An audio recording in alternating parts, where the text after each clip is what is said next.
Boa noite. Você assiste a partir de agora ao Espaço Público, programa de entrevistas da TV Brasil. Hoje, no início do mês da Consciência Negra, nós vamos conversar com a ministra Luísa Bairros, responsável pela Secretaria de Política de Promoção da Igualdade Racial. Você pode participar do programa através das redes sociais, cujo endereço se encontra aí em sua tela. Para participar da conversa em nossos estúdios, convidamos o jornalista Carlos Alberto Júnior, que foi correspondente da TV Brasil na África por 2 anos. Contamos, como sempre, com a participação de Florestan Fernandes Júnior, da TV Brasil. Eu sou Paulo Moreira Leite, apresentador e âncora do Espaço Público. Boa noite, Luísa Bairros. Boa noite. Ministra, eu gostaria de começar esse programa falando um pouco de eleição. Um aspecto que não foi muito explorado, nem muito discutido. Como foi a participação, o que a gente já sabe da participação do eleitor negro na campanha de 2014, essa campanha tão movimentada, tão animada que nós tivemos aí? Isso. Olha, o que nós sabemos são algumas informações que vieram através de um estudo feito pelo Instituto Patrícia Galvão, no qual elas buscaram desagregar os dados por raça, utilizar os dados desagregados por raça, que já são coletados pelos institutos de pesquisa. E o primeiro aspecto que fica evidenciado é o fato de o negro ser maioria do eleitorado brasileiro, numa proporção um pouco superior àquela existente na população total. 55% do eleitorado brasileiro se declara como negro. E o segundo aspecto que eu considero importante é que existe uma visível tendência desse eleitorado a votar na candidatura da presidenta Dilma. Analisando um pouco essas informações, me chamou muito a atenção o fato de que naquele momento em que crescia a candidatura adversária de Marina Silva, um pouco antes de se concretizar o fato de que a presidenta Dilma estaria passando a candidata adversária, se abriu uma vantagem para a presidenta Dilma no interior da população negra de modo muito mais acentuado do que em qualquer outro grupo social. Então, isso, de uma certa forma, corrobora o que na CEPIR nós vínhamos analisando de uma forma mais qualitativa, vamos dizer assim, que, sem dúvida alguma, o segmento da população brasileira que mais se beneficiou desse processo que vivemos até esse momento e que ainda tem muito mais a ser beneficiado num futuro próximo é a população negra, e daí a nossa certeza, digamos assim, de que haveria por parte do eleitorado negro um apoio substancial à candidatura da presidenta Dilma. Bem, antes de prosseguir a entrevista, vamos conhecer um pouco mais sobre a ministra Luísa Bairros.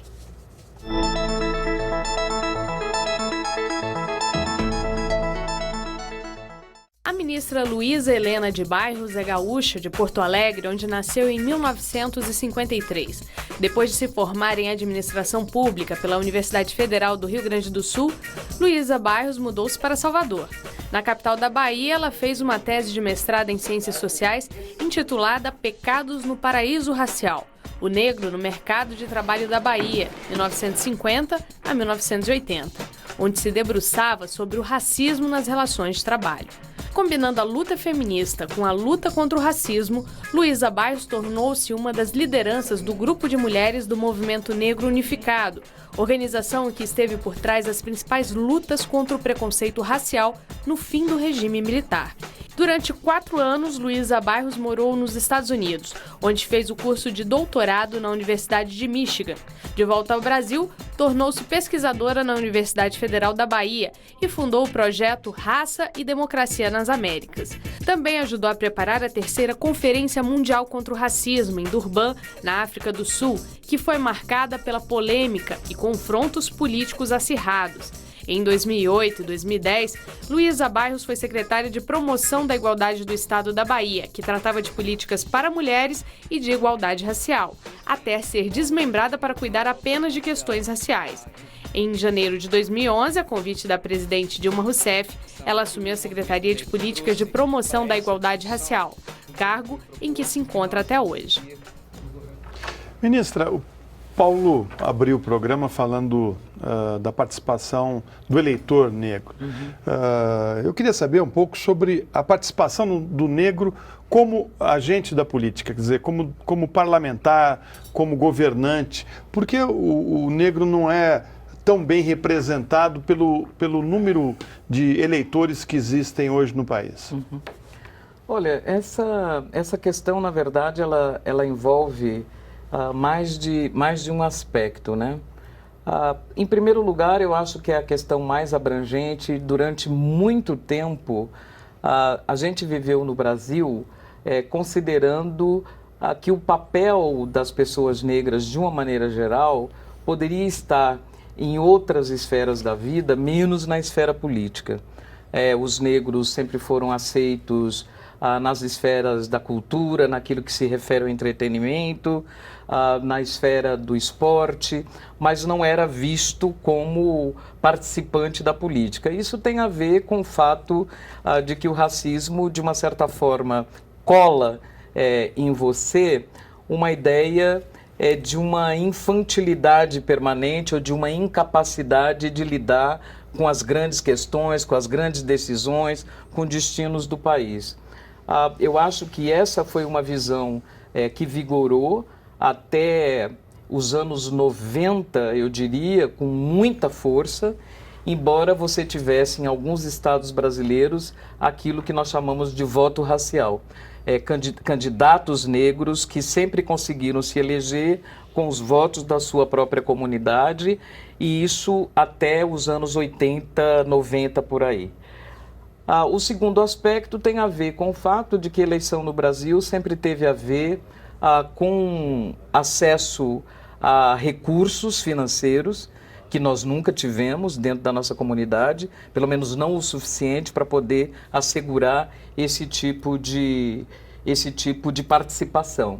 E hoje, quer dizer, nós vemos isso muito nitidamente na composição do Congresso Nacional, uma participação que não chega a 10% de todo o Congresso. Agora, uma coisa que eu acho que nós vamos ter mais condições de avaliar a partir de agora é que nós conseguimos finalmente que o Superior Tribunal Eleitoral incluísse a variável cor ou raça nas fichas dos candidatos. Isso aconteceu agora já na eleição de 2014, e o que nós percebemos numa primeira olhada nos dados que tiramos dessas fichas é que, na verdade, você tem um grande número de candidaturas de mulheres e homens que se declaram como pretos ou pardos. O que acontece exatamente é que a taxa de sucesso dessas candidaturas é extremamente baixa. É como se, do ponto de vista do número geral de candidatos e do número geral de eleitos, as proporções se invertem completamente.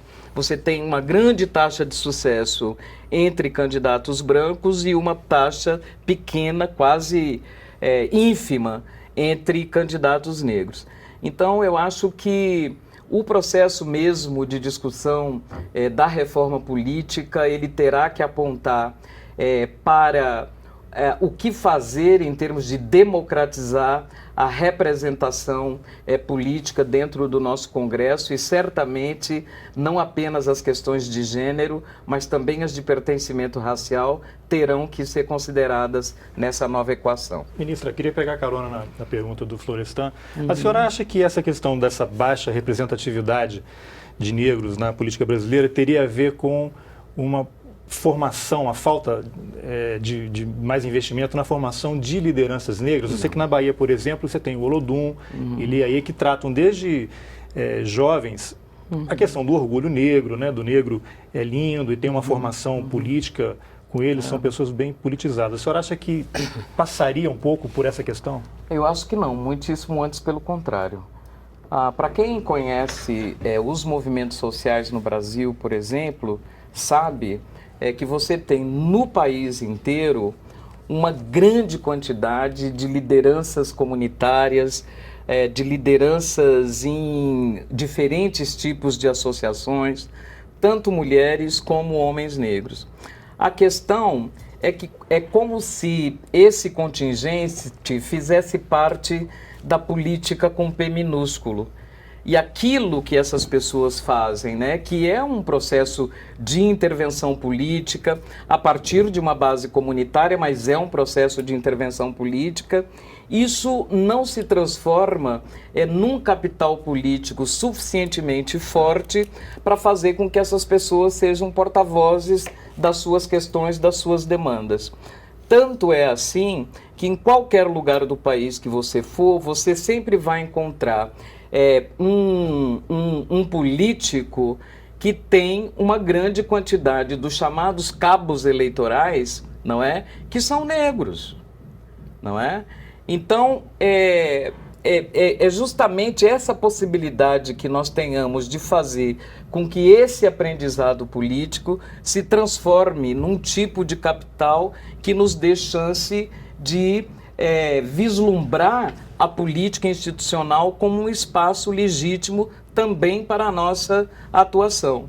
E nesse sentido, continua valendo, a meu ver, esses dois pesos e duas medidas, né? As pessoas negras, elas podem operar politicamente dentro de um espaço que é considerado mais limitado, mas é muito mais difícil que ela tenha acesso a um espaço onde estejam sendo decididos os destinos da cidade, do estado e do próprio país. Então, eu acho que são barreiras que vão sendo, aos poucos, quebradas na medida em que você tem uma quantidade maior de pessoas que denunciam o racismo, que percebem o racismo como um obstáculo para ter acesso às oportunidades. Eu acho que a gente vai também, ao mesmo tempo, abrindo outras possibilidades na participação política. Ministra, eu recebi aqui uma primeira pergunta do Facebook, do Rodrigo Rabelo, que pergunta o seguinte: ele gostaria de saber da ministra o que será feito e quais medidas punitivas poderão ser aplicadas para as pessoas que disseminaram o ódio e o preconceito aos nordestinos e aos negros durante e após a eleição de 2014. Você não acha que pode ser feito alguma coisa? Olha, eu acho que nós ainda não temos todo o instrumental, digamos assim, necessário para poder lidar com esses crimes de ódio que são veiculados através da internet. Agora, o que é importante em relação a isso é que existem alguns mecanismos que já estão sendo estabelecidos, né? Você tem a Polícia Federal, que acata denúncias dessa natureza, você tem os ministérios, o Ministério Público, tanto estadual como federal, que também faz isso. E existem alguns casos onde é possível você rastrear os autores. E quando isso acontece, obviamente, você vai utilizar e utiliza o marco legal existente no país para punir o racismo. Não temos ainda notícia de casos que tenham sido já punidos em função dessa última onda que aconteceu na relação com os nordestinos, que eu acho que na verdade é um codinome para negros, porque é onde mora a maioria da população negra no Brasil, né?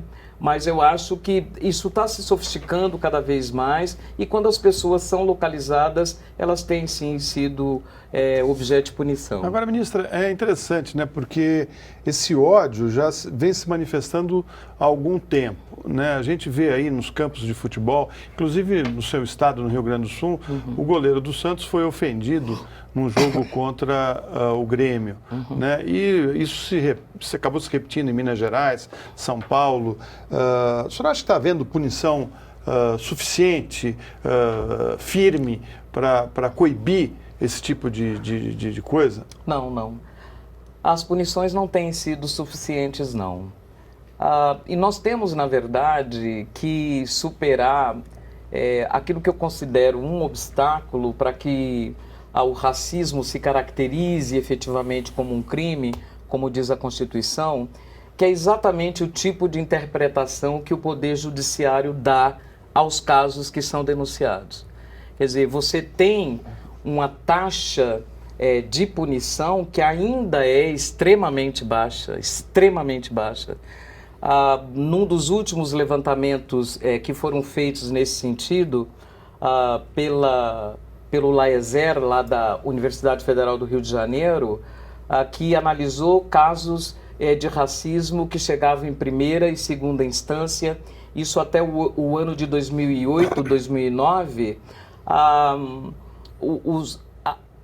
o grau de recusa desses casos por parte dos juízes chegava a mais de 60%. Né?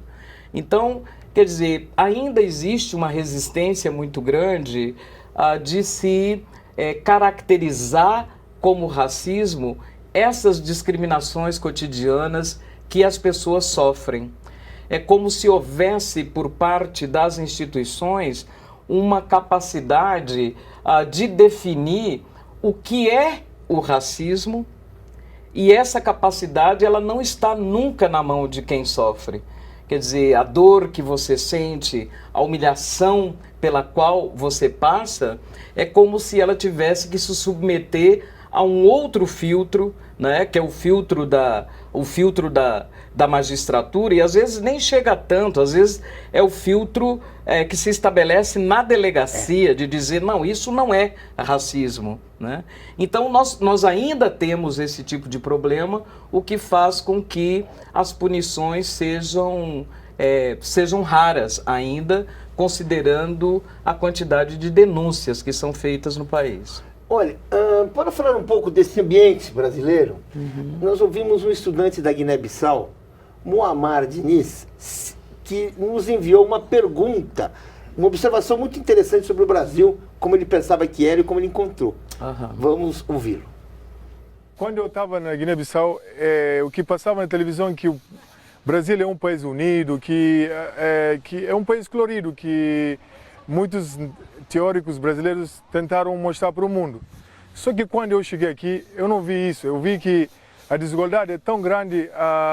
Então, eu queria fazer uma pergunta para a ministra. Senhora ministra, o que a senhora acha sobre essa imagem que a mídia vende do Brasil, mas que não é uma coisa real, que a mídia mostra? Bom, em relação a essa questão, é algo que foi construído no Brasil ao longo de muito tempo, essa ideia de que nós vivemos numa sociedade que é harmoniosa e que as diferenças de pertencimento racial não importam em absoluto, as oportunidades estão abertas para todas as pessoas. Esse é um aspecto.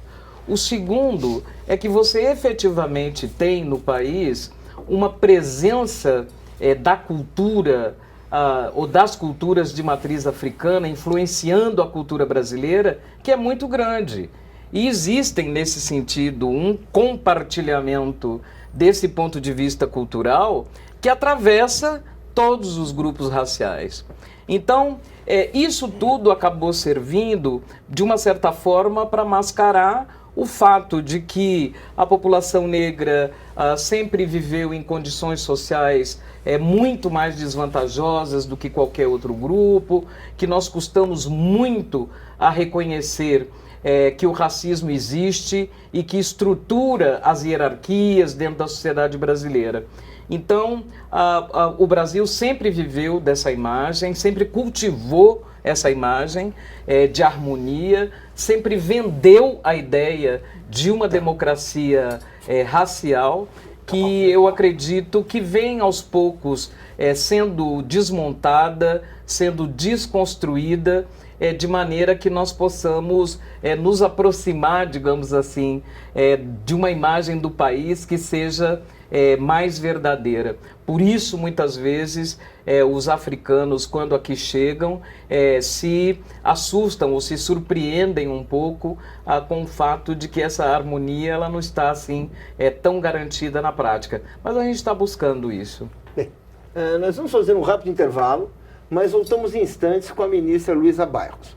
Você poderá enviar perguntas pelos endereços que aparecem na sua tela. Não saia daí.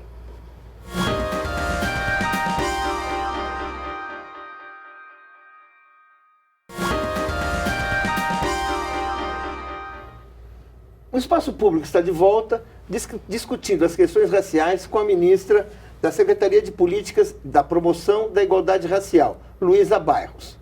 Lembrando que você pode participar enviando suas perguntas pelas nossas redes sociais. Carlos Alberto Júnior tem uma questão. Isso, ministro. Queria aproveitar a pergunta do estudante do bloco anterior, que é bem interessante. O Brasil tem um capital de simpatia enorme com os países africanos, até pelo aumento do número de embaixadas, diversos convênios que foram feitos ao longo dos últimos anos. Mas isso que ele falou é interessante. Quando o africano chega ao Brasil, percebe que a história é um pouco diferente.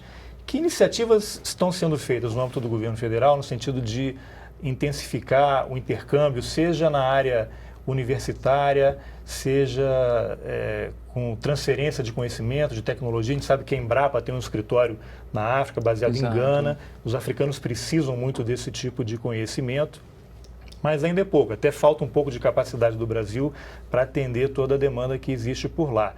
E no âmbito universitário, até estive há pouco tempo conversando com um professor na UNB, ele falou que a Universidade de Brasília tem convênios com entidades europeias, americanas, mas com a África quase não há. Parece que há uma com Moçambique, porque o governo de Moçambique e a universidade lá tem muito interesse e pressionou para que isso fosse mantido, né? O que pode ser feito no sentido de ampliar a parceria do Brasil com os países africanos, já que foi uma bandeira grande do governo do PT nos últimos anos?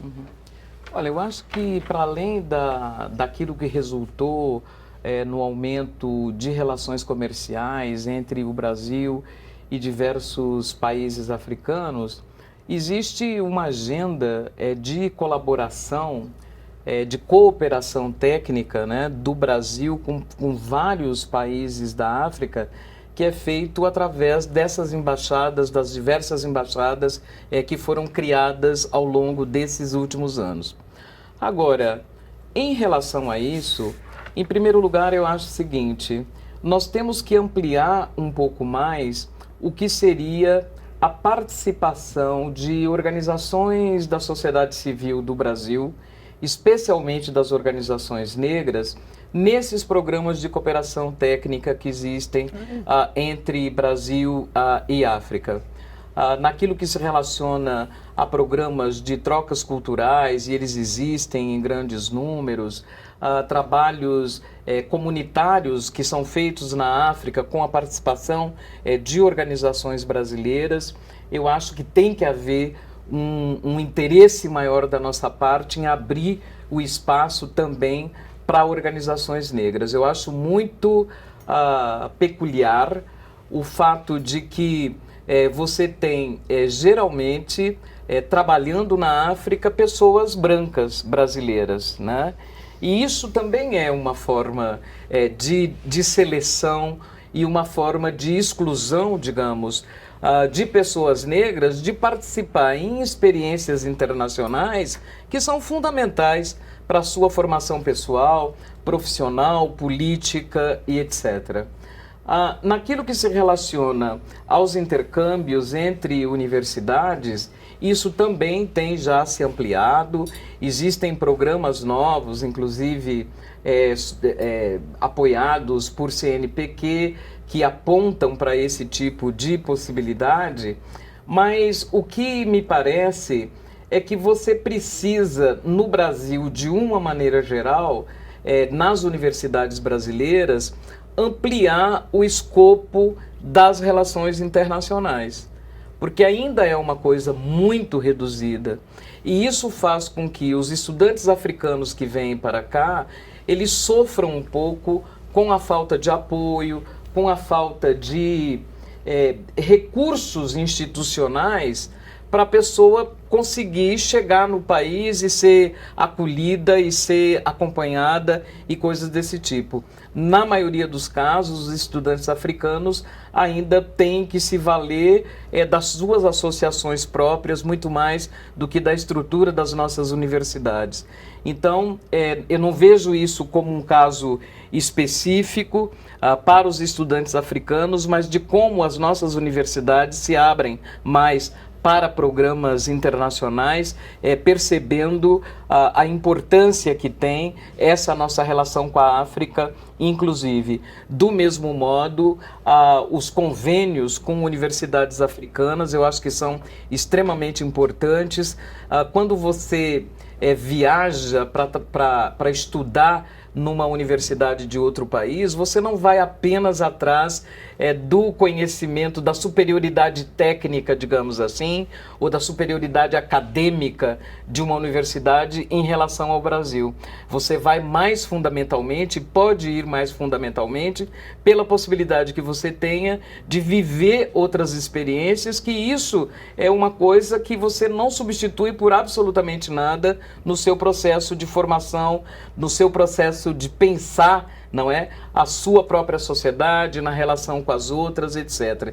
Então, é isso. Eu acho que a gente precisa desprovincializar um pouco mais as universidades e abrir para essa possibilidade de troca com todo e qualquer país. Eu acho que sempre haverá uma possibilidade de nós termos um ganho do ponto de vista do que é a vivência do estudante brasileiro, do que é a vivência dos outros estudantes que vêm para cá. Como é que fica a questão do negro que vem para o Brasil, estudar no Brasil? Quer dizer, ele está sendo bem recebido? Não, eu tenho, infelizmente, eu recebi lá no gabinete, não tem muito tempo, um grupo de pessoas que veio exatamente com uma série de reivindicações nesse sentido, né?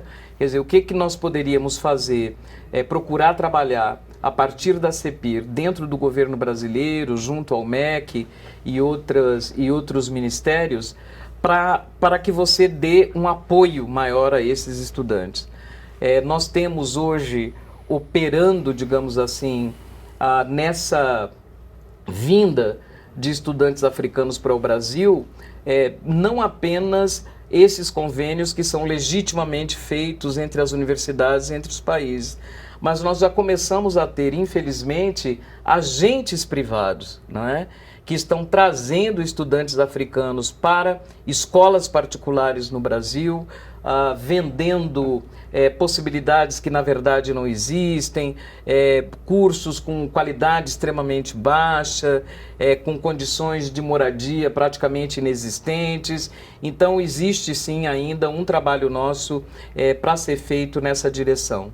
Bem, vamos mudar um pouco de assunto, porque nós ouvimos o Josildo Dias, estudante de Direito, que nos enviou uma questão a ser respondida, uma questão que também foi colocada por Marcos Antônio Jovino, que mandou uma pergunta pelo Facebook. Vamos ouvir o estudante Josildo Dias, que chegou primeiro. A situação da população carcerária brasileira, majoritariamente negra, os dados de homicídio interno, resultado da luta fratricida entre detentos, bem como a política de encarceramento que tem sido utilizada hoje pelo sistema penal. Qual é a política de enfrentamento que a CEPI tem para essa situação? Olha, nós estamos agora, inclusive agora em novembro, vai acontecer no Ministério da Justiça um encontro para discutir essas questões, né? A questão não apenas dos homicídios entre jovens negros, mas também a questão da política, né? Da política carcerária no Brasil, naquilo que se refere aos negros. Nós tivemos agora, nesse período mais recente, eu acredito, um debate bastante intenso sobre os vários aspectos da política de segurança pública no Brasil e nesse processo a presidenta Dilma afirmou categoricamente de mudanças que efetivamente serão propostas a partir do governo federal para caracterizar uma responsabilidade maior do governo federal na política de segurança de uma maneira geral e na questão da política carcerária de modo mais específico. Nós sabemos que existe no Brasil um sistema que é extremamente perverso, isso foi reconhecido pelo governo, mas nós sabemos também que existe uma legislação que amarra nos governos estaduais a responsabilidade primária por esse tipo de agenda, por esse tipo de problema. Então, na medida em que nós possamos agora, a partir do segundo mandato da presidenta Dilma, encaminhar essas mudanças legais, certamente vamos ter uma presença muito mais efetiva nesses aspectos, inclusive considerando o fato de que na população carcerária hoje, a presença de jovens negros na população carcerária é algo absolutamente perverso, cruel, e que é mais uma dimensão, digamos assim, de como o nosso futuro enquanto povo, sociedade, fica comprometido por esses mecanismos que acabam penalizando principalmente os jovens negros, tanto na questão dos homicídios violentos, como na questão do encarceramento. Eu queria fazer uma pergunta nesse sentido, é que uma crítica que se ouve muito, e é uma crítica, a meu ver, que faz muito sentido, é de que o nosso sistema carcerário costuma tratar grande parte da sua população, especialmente a população negra, como inimigo. Sim. Nós não temos um sistema carcerário que trata como uma pessoa ser recuperada, uma pessoa ser reconquistada, ser oferecida, não. É o inimigo a ser isolado, a ser mantido. A senhora sente isso? É esse um ponto importante? Porque eu acho que é evidente, o esforço para não se recuperar ninguém, para não se reconquistar ninguém, me parece cotidiano. Eu geralmente me lembro de uma experiência que tive visitando um complexo policial novo, recém-inaugurado, numa cidade brasileira, e um espaço muito bonito, que já tem na sua proposta, já tinha na sua proposta a possibilidade de integração do trabalho das polícias militar e civil. E em fazendo essa visita, também tivemos acesso ao espaço da carceragem. E eu me senti, naquele momento, saindo daquela parte que era dos escritórios, etc., e entrando na carceragem, como se eu tivesse feito uma passagem do século XXI para o século XIX. E aquilo era uma construção recente, era um projeto recente.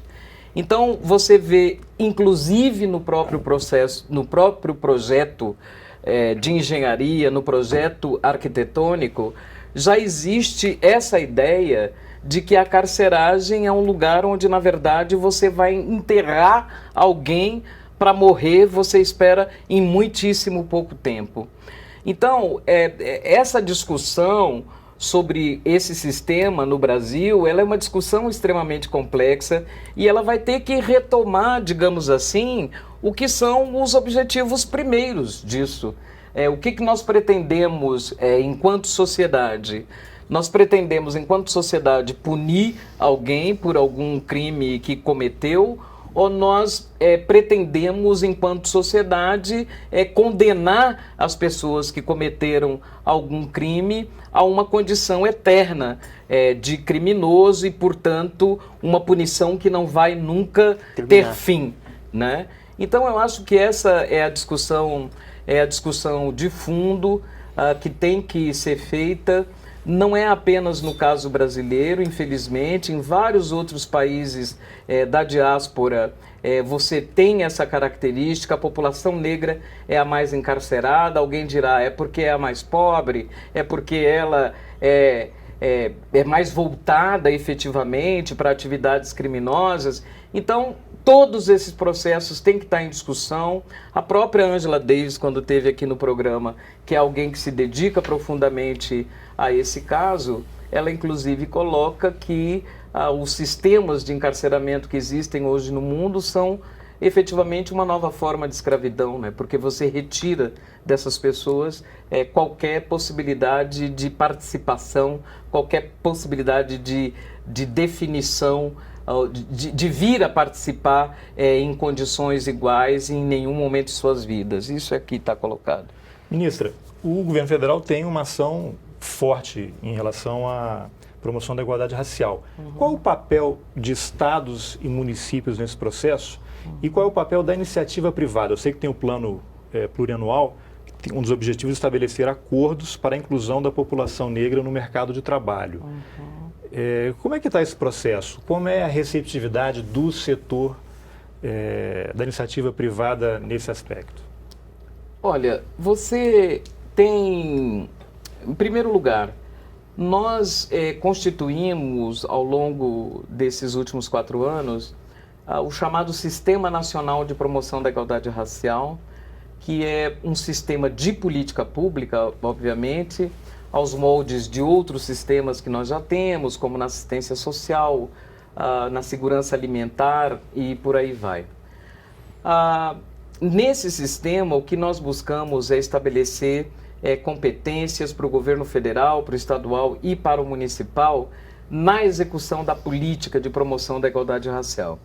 Nós estamos, nesse momento, existem no país 148 órgãos de promoção da igualdade racial, o que é muito pouco ainda para o tamanho do país. Nós temos mais de 5.000 municípios, 5.600 e tantos municípios, com 148 órgãos, ainda estamos com um número pequeno.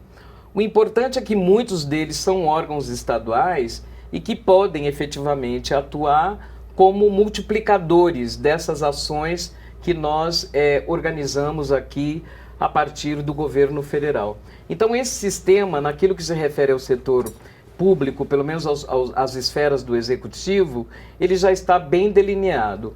Agora, a iniciativa privada, ela tem trabalhado de forma, eu diria, mais autônoma, um pouco mais independente dos estímulos governamentais.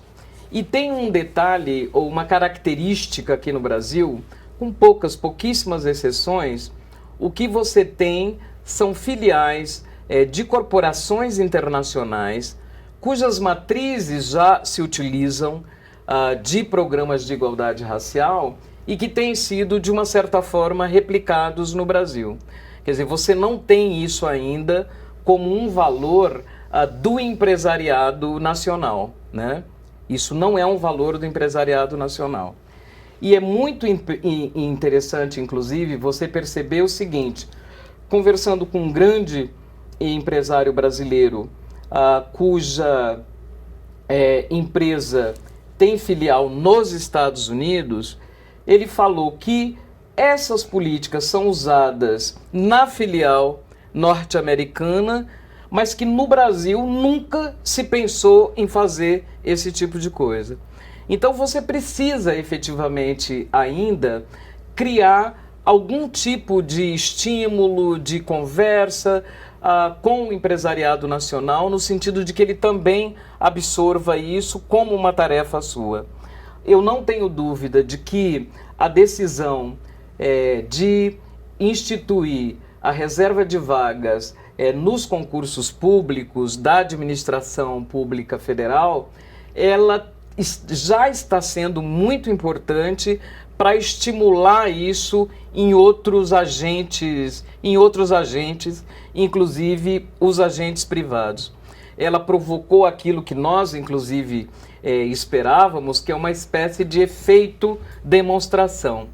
Nós temos, inclusive, no Estatuto da Igualdade Racial, previsão para que se tome decisões, por exemplo, relativas a algumas normas ou condicionalidades que possam ser estabelecidas para as empresas que participam de licitações no governo federal, e eu acredito que essa vai ser uma parte importante do nosso trabalho a partir de 2015.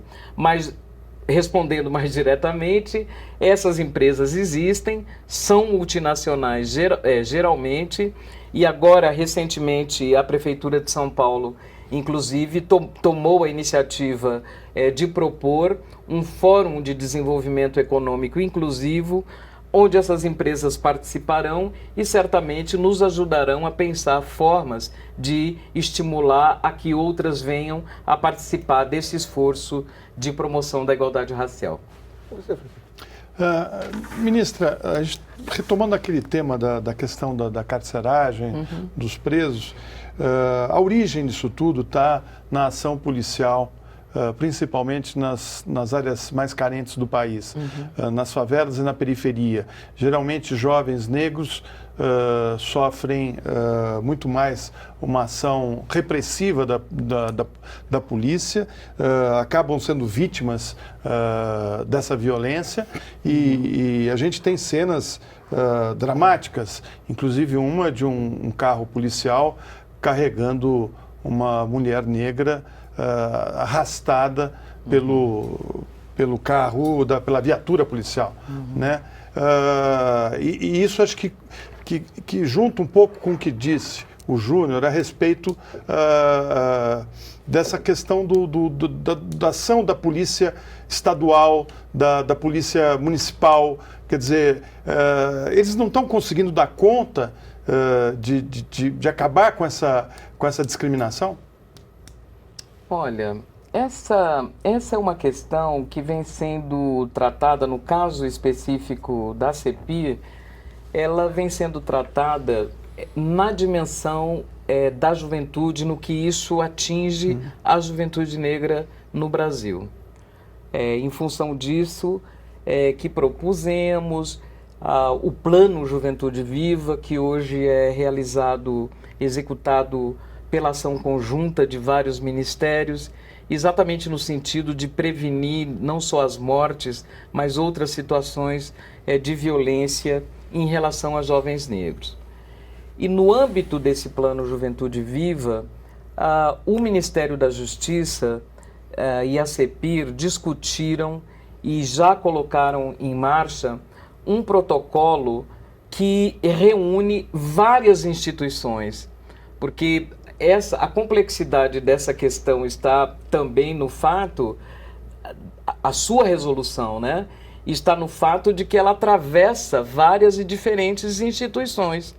Então, nesse protocolo, do qual participam o Ministério da Justiça, o Conselho Nacional do Ministério Público, o Conselho Nacional de Justiça, a Defensoria Pública da União, para citar apenas algumas, todas essas instituições têm algum papel a cumprir dentro desse processo. Não é algo que esteja restrito ou seja exclusivo do governo federal.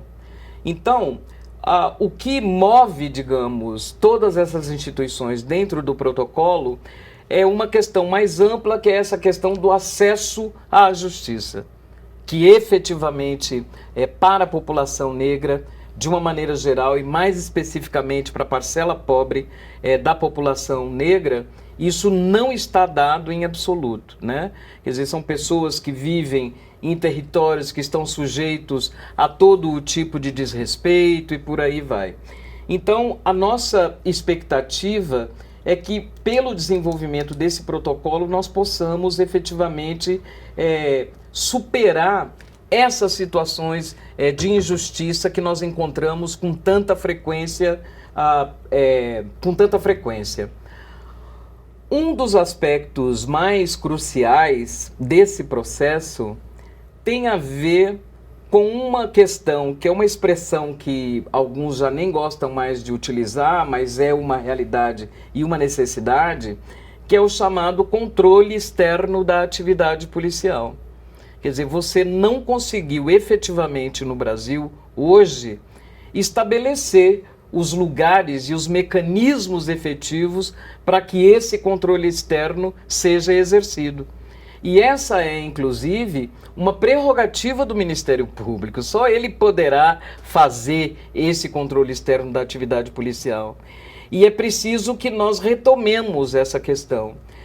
Existe uma dificuldade política para que isso seja encarado de frente, existe uma sensibilidade em relação a isso, por conta da forma como se organizam as corporações policiais, por conta da forma como essas corporações se manifestam ou são representadas dentro do próprio Congresso Nacional, e sem contar com os vários casos que nós vemos no Brasil de profissionais ligados à justiça, que podem ser, que são assassinados, que são perseguidos, ameaçados e etc., quando buscam se aprofundar um pouco mais nessas questões.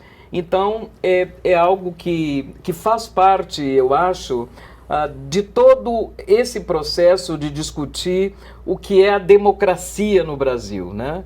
Porque nós, efetivamente, temos dado passos muito largos para consolidar as instituições no Brasil, para consolidar uma ideia de democracia que seja efetivamente inclusiva, mas efetivamente nós temos ainda instituições policiais, certos lugares, digamos assim, onde se faz a justiça, que não acompanharam essas transformações da sociedade.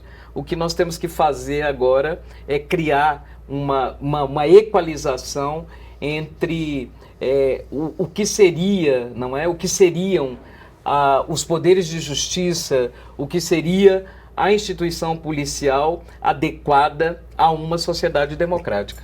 Nós vamos fazer agora um breve intervalo e voltamos em instantes com a ministra Luísa Bairros. Até já.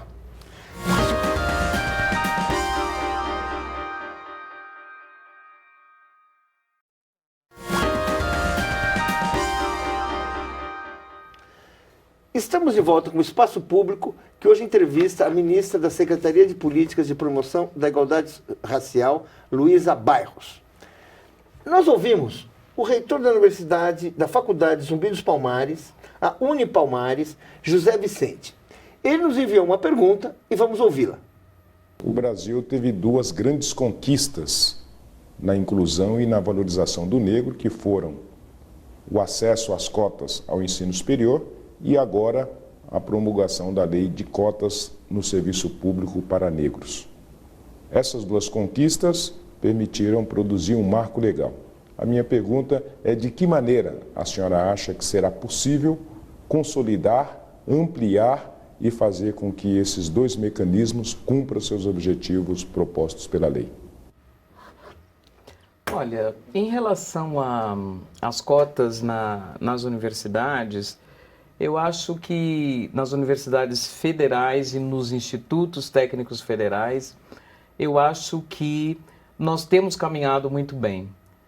Para se ter uma ideia, nas universidades federais brasileiras, 40% dos que entraram em 2014 já são alunos cotistas, né? Então, eu acho que a gente tem caminhado bem. 2016 é quando nós vamos dar uma parada para avaliar o que a lei de cotas foi capaz de produzir em termos de inclusão, de acesso nas universidades federais. Em relação aos concursos públicos, o que nós temos percebido? Mais uma vez, o efeito demonstração que a decisão do governo federal provocou. Então, você já tem essa questão sendo discutida no Conselho Nacional do Ministério Público, nas defensorias públicas estaduais, e isso é extremamente importante porque o princípio da ação afirmativa está cada vez mais adentrando as instituições públicas. Foi realizada pelo CNJ uma pesquisa extremamente importante que dá bem a base que nós precisamos ter para que também no judiciário essas cotas sejam adotadas. Nós não temos no Brasil inteiro algo que chega, sei lá, 1% de juízes negros em todo o Brasil. Então, eu acho que quando se fala de ampliação, não é necessariamente uma ampliação por parte do governo federal, mas é uma ampliação no conjunto da sociedade brasileira. Nós já temos 5 estados que adotam cotas em concurso público, cerca de 50 municípios. Eu acho que é efetivamente uma questão de tempo para que a gente tenha isso cada vez mais. Agora, a sua questão, na verdade, me remete à discussão que tínhamos anteriormente. Acho que o nosso grande desafio é fazer com que a iniciativa privada seja estimulada a adotar medidas de diversidade, né? No seu quadro de pessoal e etc. Eu acho que esse é o grande desafio que está colocado para os próximos anos. Ministro, também sobre cotas, o professor da Universidade de Brasília, Ebenezer Nogueira, nos enviou uma pergunta. O que podemos fazer para que a população seja melhor esclarecida em relação às cotas, para que as pessoas não entendam a igualdade racial como uma desigualdade racial? Olha, nós temos, na verdade, nós trabalhamos com uma questão que é a da comunicação. Muito pouco se repercute, digamos assim, positivamente o que são os resultados da política de promoção da igualdade racial no país. Nós precisaríamos de um apoio maior dos meios de comunicação para poder divulgar o que são esses resultados, para poder fazer com que chegue até as pessoas as experiências exitosas, que são muitas e são inúmeras. Eu acho que na medida em que as pessoas conheçam mais o que são esses resultados, elas ficarão cada vez mais favoráveis à adoção dessas medidas. A gente vai conseguir coibir que se espalhe esse tipo de ideia de que com a ação afirmativa para um determinado grupo, existe um outro grupo que esteja perdendo, quando na realidade quem ganha com tudo isso é o conjunto da sociedade. Ministra, em relação a cotas, apesar de já há vários anos estar funcionando bem aí em várias universidades, tem muita gente que ainda é bastante crítica em relação a essa política. Que resposta a senhora daria às pessoas que fazem essa crítica de que você ter cota para negros significa que está tirando a vaga de um branco que tirou uma nota maior ou de um branco pobre e que isso é injusto, na verdade deveria ter uma educação universal, que todo mundo tivesse condições para chegar juntos, mas nem todo mundo entende que são coisas diferentes. Você tem que atuar pontualmente para que em algum momento as cotas deixem de ser necessárias. Olha, no ponto em que nós chegamos hoje no Brasil, para te falar honestamente, eu acho que não há mais resposta que a gente tenha para dar para quem faz esse tipo de observação, para quem analisa a cota como uma perda para um outro grupo. Por quê? Porque todos os argumentos já foram levantados. Todos os argumentos já foram levantados. Todas as informações que nós poderíamos ter das universidades sobre desempenho de alunos cotistas relativamente aos demais, tudo isso já foi levantado e nada convence as pessoas. E a gente está batendo no quê? Qual é o muro que a gente bate que as pessoas continuam achando que tem algo essas errado. informações Exatamente. não penetram? Então, de que muro nós estamos batendo? Nós estamos batendo num muro ideológico que é extremamente forte. Um muro ideológico que é extremamente forte. São pessoas que não se convencem e não se convencerão nunca, né? Que as ações afirmativas não só são necessárias, como são legítimas. O próprio voto do ministro Ricardo Lewandowski a favor da constitucionalidade das ações afirmativas, ele realmente garimpou todos os argumentos favoráveis que você poderia ter com relação a isso. Então, é questão da gente saber que há pessoas que efetivamente nunca se convencerão disso, porque tem uma ideia anterior que é exatamente a seguinte: na opinião delas, o racismo não causa desvantagens para as pessoas negras, nem provoca benefícios para as pessoas brancas. Na medida em que elas não conseguem se convencer disso, ao contrário disso, elas também nunca aceitarão a ação afirmativa como uma resposta de inclusão. Posso fazer só uma outra pergunta? A senhora conhece, imagino que sim, né, o Programa de Inclusão com Mérito no Ensino Superior Público Paulista, o PIMESP, que seria, alguns dizem que seria uma resposta a políticas de ação afirmativa, que vai naquele raciocínio do mérito. Só que a meritocracia ela funciona quando você tem igualdade de condições. Exato. Eu queria que a senhora comentasse um pouquinho sobre esse programa. Olha, eu não tenho nem ouvido falar sobre isso mais ultimamente. Eu achei até que a ideia pudesse já ter desaparecido. Mas, para ser bem sintética, ele era um programa que buscava operar com um conceito de ação afirmativa, sendo contra a ação afirmativa. Quer dizer, é impossível de você conciliar isso. Você trabalhar a partir de um conceito de meritocracia, que é esse conceito da meritocracia antidemocrática, né? E achar que com isso você constrói a ação afirmativa. É uma contradição em termos. Ministro, o senhor não acha que existe aí um vácuo? Porque o Brasil ainda é um país escravocrata em muitos setores, quer dizer, essa herança da escravidão está presente. E no nosso currículo escolar, a questão do negro não é trabalhada como deveria ser. O holocausto que o negro passou no Brasil e na América do Sul nunca foi contada de maneira correta aos jovens brancos, às crianças. O que pode ser feito, o que deveria ser feito para que isso acontecesse, para que as pessoas tivessem consciência do porquê que existe cota, do porquê que nós temos que ser iguais. O senhor não acha que tem que mexer nesse currículo? Não, sem dúvida. E os instrumentos para isso já existem.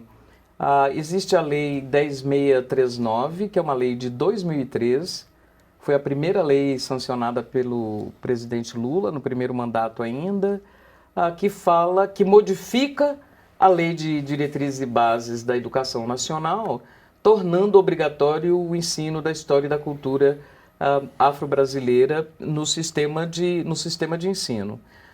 Nessa direção, existem várias iniciativas no Brasil que são feitas no sentido da formação dos professores, da produção de material didático.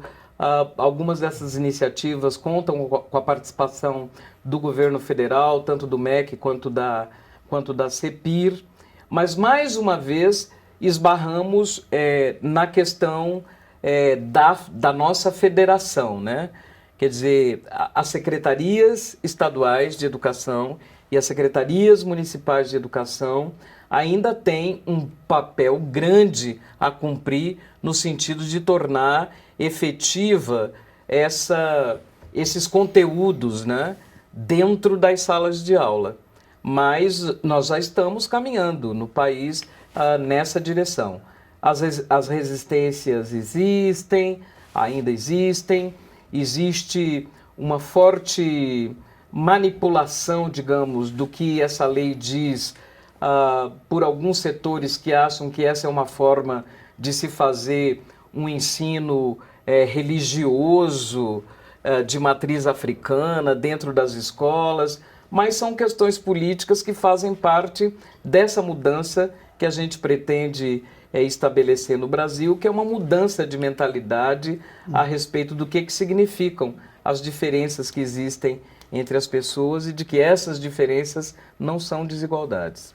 Ministra, eu gostaria de fazer uma pergunta que apareceu aqui no Twitter e que é uma questão também que eu gostaria de me colocar. No Twitter vai a pergunta por que existem alguns estados onde o racismo é maior do que outros. Eu gostaria de fazer uma pergunta que tem a ver com a vida da senhora.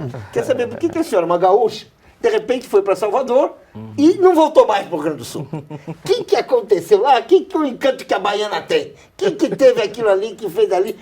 Nós podemos até supor, mas eu gostaria que a senhora explicasse, que a senhora falasse, elaborasse um pouco, que é uma experiência que deve ter sido muito enriquecedora.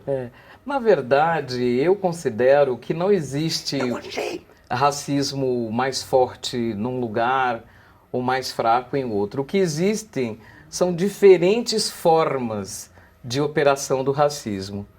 Todas elas são muito danosas, digamos, socialmente falando, psicologicamente falando, mas a diferença não é de intensidade, a diferença é de forma, né? Minha decisão, se é que pode-se dizer assim, de sair de Porto Alegre, do Rio Grande do Sul, para ir morar na Bahia, foi exatamente em cima do deslumbramento que Salvador, mais especificamente, provocou em mim. Eu que nunca tinha vivido numa cidade de maioria negra, numa cidade com uma presença da cultura negra tão forte como Salvador tem. Quer dizer, isso é o tipo de experiência que pela qual você não passa incólume, jamais. Eu acabei tomando a decisão mais radical, que foi de ficar definitivamente em Salvador, até porque coincide com a minha chegada lá, a minha entrada no movimento negro, né? Quer dizer, então, Salvador também me deu um caminho político para trilhar que não estava muito bem estabelecido na minha experiência em Porto Alegre, né? Quer dizer, não estava estabelecido enquanto uma política de movimento negro. Salvador me deu isso e eu acho que foi o melhor que poderia ter me acontecido na vida. Bem, eu gostaria de lembrar que se chama Gustavo Barros, que fez a pergunta sobre a diferença dos estados. A sua explicação, claro que foi muito importante. E gostaria de lembrar que daqui a pouco nós voltamos para o último bloco do nosso programa com a ministra Luísa Bairros. Não saia daí.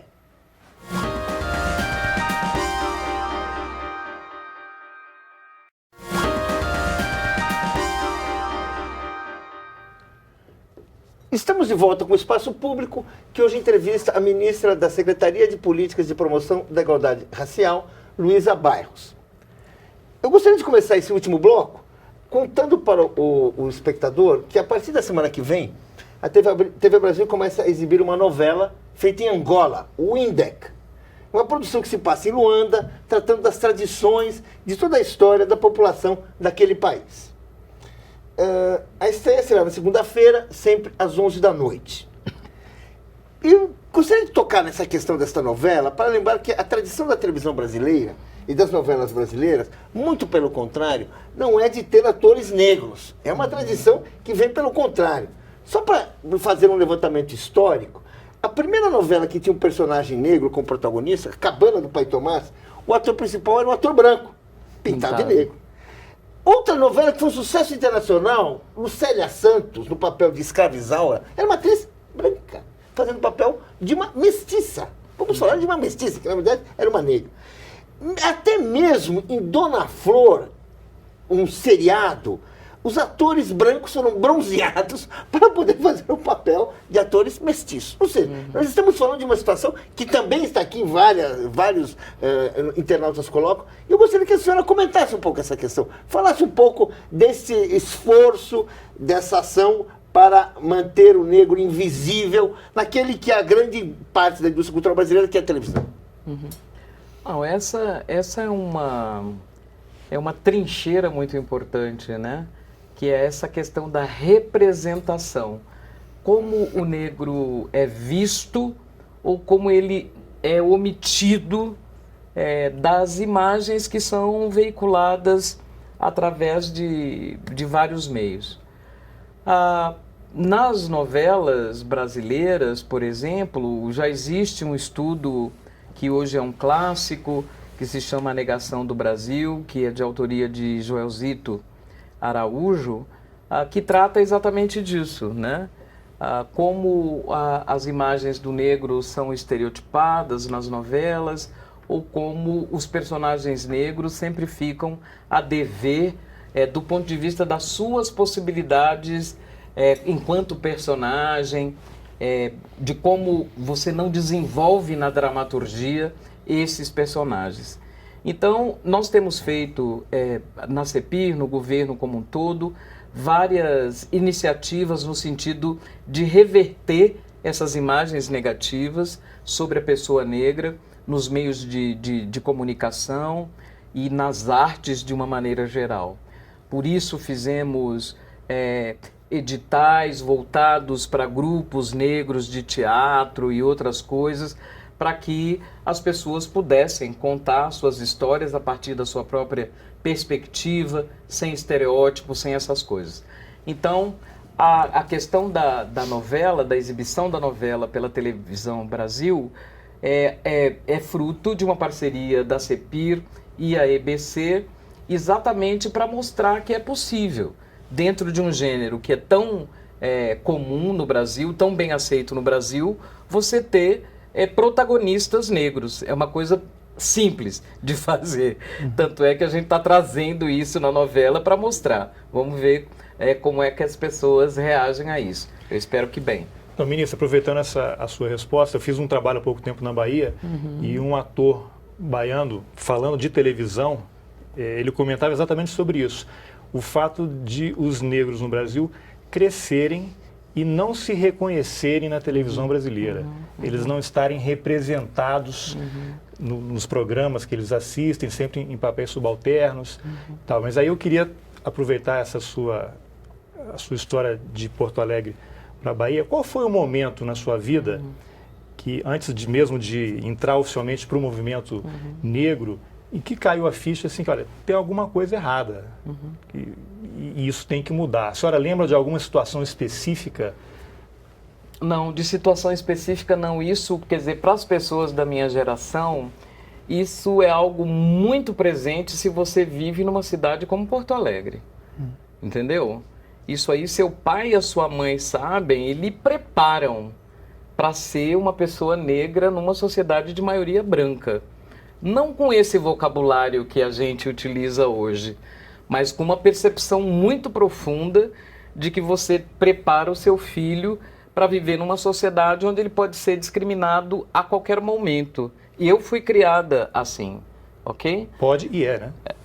E é discriminado a qualquer momento. Eu fui criada assim, eu tive demandas, digamos assim, em relação ao meu comportamento, ao meu desempenho, demandas que vinham da minha família, que foram feitas visando me preparar para participar desse mundo, certo?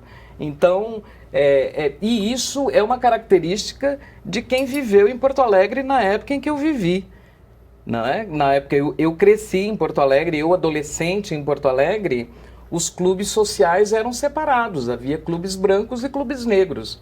Né? Quer dizer, como é que você vai dizer que você vai viver ali sem saber quem você é? Você sabe sempre, né? E eu até agradeço a Porto Alegre por isso. Ministra, a senhora viveu também nos Estados Unidos. Sim. Né? Eu queria saber a sua experiência como uma pessoa negra que foi estudar lá, o tipo de problema que a senhora encontrou ou não encontrou. Quer dizer, se a senhora acha que lá é uma sociedade mais resolvida com relação ao racismo, e também que exemplo fica para o mundo o fato dos Estados Unidos terem um presidente negro como o Obama? Isso é uma pergunta de resposta difícil também.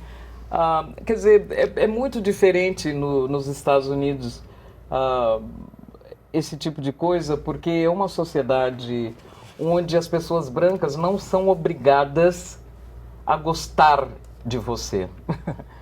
Entendeu? Elas não são obrigadas a gostar de uma pessoa negra, mas elas são obrigadas a seguir um determinado protocolo. Não é? Então, se eu vou em busca de um serviço, eu tenho que ser atendida dentro de determinadas regras, etc. E isso também cria muita facilidade para você circular, né? Você tem... É uma coisa que é complexa, mas a gente não tem tempo de tratar aqui agora, a diferença entre o racismo e a igualdade racial. É um lugar onde a igualdade racial foi garantida sem que o racismo fosse mexido. Então eu posso continuar a não interagir diretamente com pessoas brancas ou a interagir com elas só naquilo que me é demandado.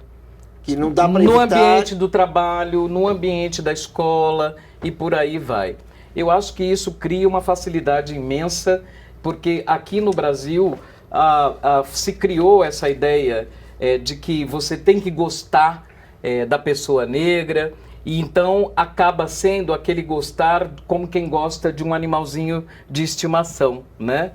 Você ter um amigo negro é sempre muito bom para você mostrar para os outros, mas é aquele amigo negro que quando você apresenta aos outros brancos, você se sente obrigado a dizer, olha, essa aqui é a Luísa, certo? Não, mas ela estudou nos Estados Unidos, ela foi não sei aonde, ela foi não sei aonde. As pessoas precisam justificar a existência de um amigo negro. E isso é sempre muito cansativo e muito doloroso para a pessoa negra viver nessa situação o tempo todo, ela tendo que ser explicada. Aí, obviamente, eu prefiro que cumpram comigo o protocolo, entendeu? Me tratem bem naquilo que é meu direito, ok? Mas não precisa fingir que gosta de mim. Estou falando na primeira pessoa, hipoteticamente, ok? Sobre Obama? Sobre o Obama, eu acho que ninguém pode negar que é extremamente importante você ter um homem negro como presidente da nação mais poderosa, ainda é a nação mais poderosa do mundo, e não apenas isso, mas a nação que serviu durante muito tempo como um modelo de racismo, não é verdade? E eu acho que o exemplo de Obama corrobora o que eu disse. Eu queria colocar uma então, coisa. dentro de um determinado protocolo, você pode, inclusive, ter um presidente negro. Eu queria colocar uma coisa que é curiosa. Nos Estados Unidos, se eu não me engano, 15% da população, mais ou menos, é negra. 12. 12, é menos de 15%. Eu estou até aumentando um pouquinho para evitar erro. No entanto, elegeram um presidente negro. No Brasil, que nós temos 55% de eleitores, 51%. né? Isso é difícil de se imaginar a curto prazo. Dá para elaborar alguma coisa a respeito disso? Muito rapidamente, é a mesma coisa que você dizer o seguinte, ó, o Brasil nunca produziria um Nelson Mandela. Né? São modelos, são formas como o racismo opera. E a forma de operação do racismo brasileiro, ela é extremamente sofisticada. É extremamente sofisticada. Por quê? Porque ela inclui, digamos assim, por determinados aspectos da cultura, não é? Nós estamos presentes, nós negros. Você não entende a cultura brasileira sem a cultura negra. Entendeu? Sem entender o que há de cultura negra ali dentro. Então ela inclui dessa forma e exclui das possibilidades de representação política, como nós falamos aqui no início do programa. Então isso não aconteceria no Brasil pelo fato de que você não construiu na população brasileira como um todo, a pessoa negra como alguém com possibilidades de participação política. A segregação que houve nos Estados Unidos permitiu que você criasse isso dentro da população negra. Pessoas com determinados valores que foram reconhecidos no interior da sociedade, mas a nossa democracia racial, o que ela fez foi exatamente isso. Ela mascarou as possibilidades de participação da pessoa negra. Criou as condições para que o negro fosse discriminado, excluído da participação política e da participação social, criando ao mesmo tempo a ideia de que somos todos iguais. Sofisticação maior do que essa, minha gente, não existe.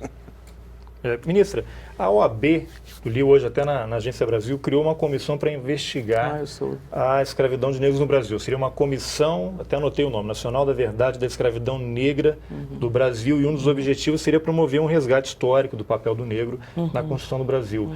Que tipo de futuro a senhora imagina para uma iniciativa como essa?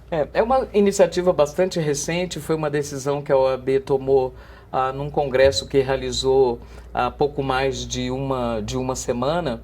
Então eles criaram a ideia da comissão, mas ainda não apresentaram exatamente ao que a comissão vai se dedicar, a que tipo de questões ela vai se debruçar. Mas eu acho que, no geral, a iniciativa é uma iniciativa positiva, porque nós, na verdade, falamos muito pouco sobre esse processo histórico de participação do negro na sociedade brasileira, e eu acho que há ainda muitos aspectos para serem ressaltados, especialmente naquilo que se refere à contribuição que se deu, que os negros deram e dão a esse país. Como uma forma, inclusive, de nós pensarmos que os negros eles não são um obstáculo para o desenvolvimento do país, pelo contrário, eu acho que cada vez mais nós fazemos parte dos recursos, né, daqueles ativos mais importantes que o país tem que lançar mão para poder ser o que ele pretende ser, né? Tem até em termos de potência internacional, inclusive. O historiador Luiz Felipe Alencastro, que nos estudos dele mostra que no século XIX, para cada europeu, cada português que havia no Brasil, havia 8 africanos. Ou seja, o Brasil foi colonizado também pelos africanos e que se ajudou e vieram com mão de obra, né? Não vieram passear. Claro, claro. Eu queria perguntar para a senhora Não, uma coisa. O que foi para a senhora a experiência no movimento negro unificado? Eu queria falar porque, assim, todas as pessoas se formaram em alguma coisa. E o movimento negro unificado parece que está na raiz de tudo aquilo que a gente vê hoje. As pessoas foram formaram aqueles... O que foi aquilo? Como é que era aquilo? O que a senhora guarda daquilo? Eu guardo quase tudo, né?